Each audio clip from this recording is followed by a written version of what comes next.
Halo, assalamualaikum warahmatullahi wabarakatuh. Selamat datang di channel saya di sesi level 1. Di sesi level 1 ini kita akan membahas soal latihan tentang ujian kompetensi level 1 pengadaan barang jasa, di mana ada 6 pembahasan. Yang pertama itu adalah SCM atau manajemen rantai pasok. Yang kedua adalah pengantar pengadaan barang jasa pemerintah. Yang ketiga adalah perencanaan pengadaan barang jasa pemerintah. Yang keempat, pemilihan penyedia.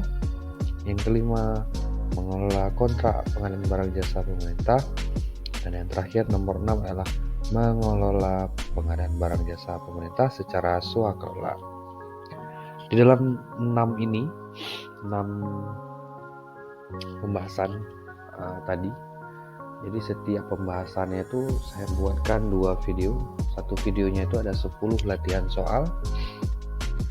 Jadi mungkin nanti total ada sekitar 120 soal. Semoga dengan soal-soal latihan ini dapat membantu teman-teman dalam mempersiapkan diri mengikuti ujian kompetensi level 1.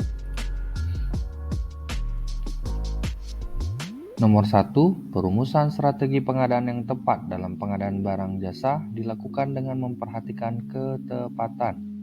A. Jenis kebutuhan dan waktu penganggaran masing-masing jenis barang jasa. B. Kualitas dan kuantitas barang atau jasa yang dibutuhkan. C. Jenis kebutuhan dan besaran belanja masing-masing jenis barang jasa. Atau D. Kualitas barang atau jasa yang dibutuhkan dan waktu pemenuhan kebutuhan. Jawabannya adalah C. Jenis kebutuhan dan besaran belanja masing-masing jenis barang atau jasa. Nomor 2, pemaketan barang atau jasa dilakukan tanpa berorientasi pada A. Kemampuan pelaku usaha, B. Ketersediaan barang atau jasa, C. Waktu pemenuhan barang atau jasa, atau D. Volume barang atau jasa. Jawabannya adalah C. Waktu pemenuhan barang atau jasa. Pemaketan barang jasa dilakukan dengan berorientasi pada 1. Keluaran atau hasil, 2. Volume barang atau jasa, yang ketiga ketersediaan barang jasa, yang keempat kemampuan pelaku usaha, dan yang terakhir adalah ketersediaan anggaran belanja. Nomor 3, pernyataan di bawah ini yang tepat terkait konsolidasi yaitu A. Konsolidasi dilakukan dengan menggabungkan beberapa jenis pengadaan dalam satu kali pelaksanaan pengadaan. B. Biaya pengadaan barang atau jasa dan biaya transaksi menjadi turun dengan konsolidasi. C. Konsolidasi dapat dilakukan pada tahap pelaksanaan kontrak barang atau jasa. Atau D. Pelaku pengadaan yang dapat melaksanakan konsolidasi paket pengadaan adalah pejabat pengadaan. Jawabannya adalah B. Biaya pengadaan barang atau jasa dan biaya transaksi menjadi turun dengan konsolidasi. Untuk yang A, itu salahnya di kata-kata beberapa jenis. Seharusnya beberapa paket di jenis yang sama. Gitu ya. Untuk yang C, itu salah, seharusnya konsolidasi dapat dilakukan pada tahap perencanaan, persiapan, dan persiapan pemilihan. Untuk yang D, pejabat pengadaan tidak bisa melaksanakan konsolidasi, yang bisa hanya PA, KPA, BPK, dan UKPBJ.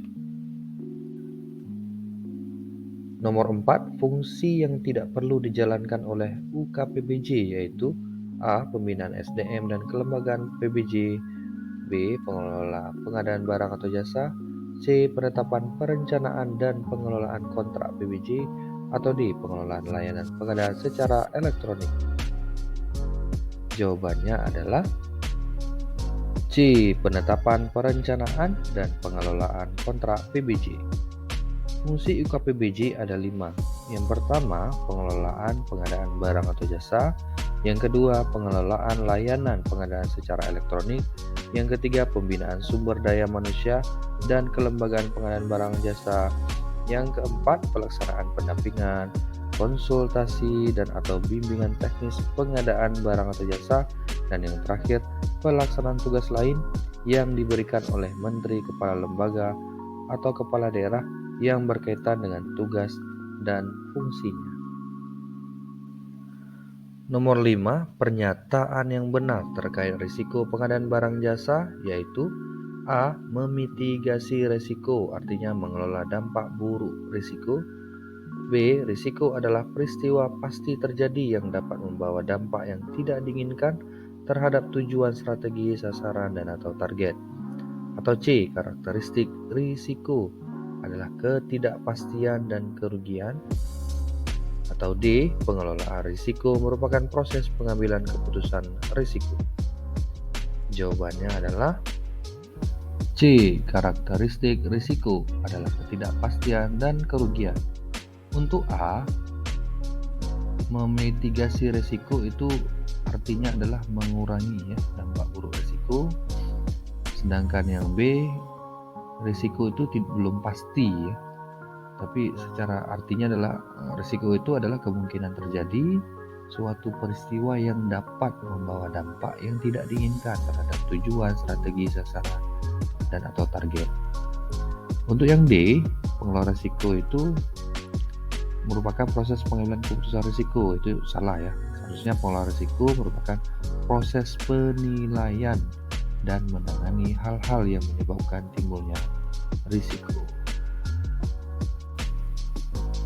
Nomor 6, pengadaan barang jasa yang bertujuan untuk mencapai nilai manfaat yang menguntungkan secara ekonomis, tidak hanya untuk kementerian, lembaga, perangkat daerah sebagai penggunanya, tetapi juga untuk masyarakat, serta signifikan mengurangi dampak negatif terhadap lingkungan dalam keseluruhan siklus penggunanya. Adalah A. Pengadaan kompleks, B. Pengadaan berkelanjutan, C. Pengadaan terintegrasi, atau D. Pengadaan non-kompleks. Jawabannya adalah B. Pengadaan berkelanjutan.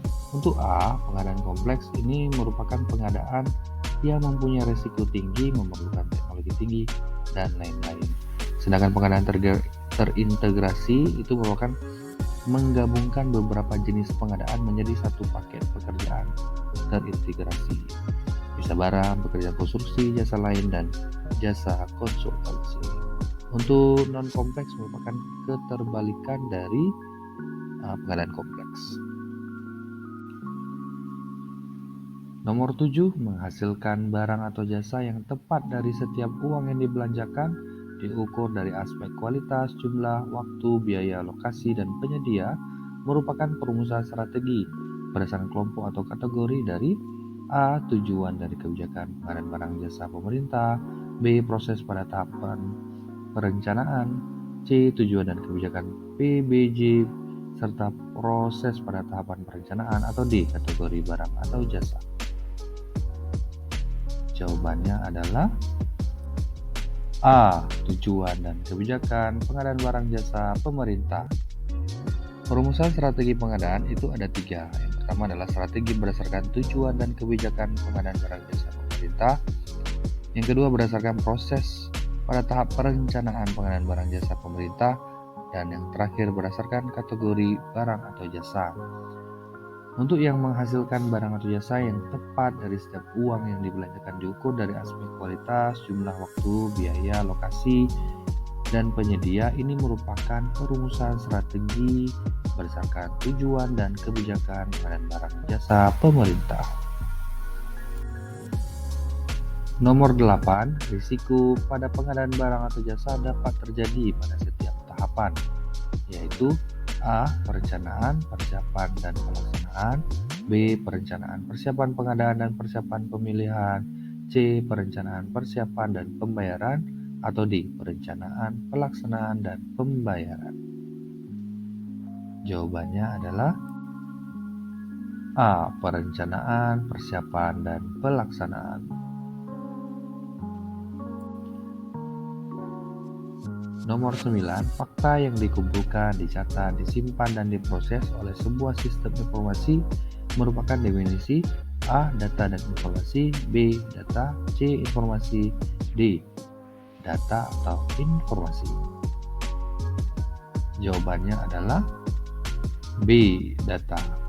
Untuk informasi itu merupakan data yang telah dikelola dan diproses untuk memberikan arti dan memperbaiki proses pengambilan keputusan. Nomor 10, sumber daya pengelola fungsi pengadaan barang atau jasa yang melaksanakan fungsi pengadaan barang jasa di lingkungan kementerian atau lembaga atau pemerintah daerah adalah A. Sumber daya pengelola fungsi pengadaan barang jasa. B. Sumber daya pengelola perancang kebijakan dan sistem pengadaan barang jasa. C. Sumber daya pengelola pendukung ekosistem pengadaan barang jasa. Atau D. Sumber daya pengelola fungsi pengelola pengadaan barang atau jasa. Jawabannya adalah A. Sumber daya pengelola fungsi pengadaan barang atau jasa. Sumber daya manusia di pengadaan barang jasa itu terbagi kepada 3. Yang pertama, sumber daya pengelola fungsi pengadaan barang jasa. Yang kedua, sumber daya pengelola perancang kebijakan dan sistem pengadaan barang jasa. Dan yang terakhir, sumber daya pengelola pendukung ekosistem pengadaan barang jasa. Untuk yang sumber daya pengelola fungsi pengadaan barang jasa itu terbagi kepada 2. Yang pertama adalah pengelola pengadaan barang jasa, dan yang kedua adalah personel lainnya. Untuk pengelola pengadaan barang jasa itu bisa menjadi 3 ya, bisa jadi PPK, Pokja, maupun pejabat pengadaan. Sedangkan personel lainnya itu merupakan ASN, TNI, dan polisi yang melaksanakan kegiatan pengadaan barang atau jasa.